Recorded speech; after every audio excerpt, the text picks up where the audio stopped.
Hi friends, అందరూ ఎలా ఉన్నారు? బాగున్నారా? అండ్ ఈరోజు అయితే ఇంకో షార్ట్ మీ ముందుకు వచ్చేసాను.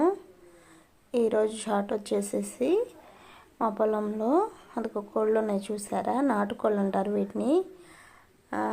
ఇవి న్యాచురల్గా పెరుగుతాయి. వీటిని అయితే ఈవినింగ్ టైం మాత్రమే గూటిలో కమ్మేస్తారు. రిమైనింగ్ టైంలో ఇలా ఫ్రీగా తిరుగుతూ ఉంటాయి. ఇలా మా పొలంలోకి వస్తూ ఉంటాయి. పక్కనే మా అమ్మమ్మ వాళ్ళ హౌస్ ఉంది ఫ్రెండ్స్. జస్ట్ ఒక చిన్న కాలువ ఒక్కటే అడ్డము, అంటే చిన్న కాలువ అంటే మనం వాకబుల్ డిస్టెన్స్ అనమాట. సో అవైతే ఇలా వచ్చి మేస్తూ ఉంటాయి. అండ్ ఇక్కడ వచ్చేసి పొలంలో మనుషులే కాకుండా పోతులు అండ్ గేదెలు, ఆవులు అండ్ కోళ్ళు, ఇట్లా మా మమ్మీ వాళ్ళు అందరూ బాతకాన్ని వేస్తారు కూర్చుని. అలా టైంపాస్కి అయితే ఇలా మాట్లాడుతూ ఉంటారు. ఎస్టర్డే వీడియోలో అయితే మీకు ప్లెయిన్గా ఉంది కదా పొలము, ఇప్పుడైతే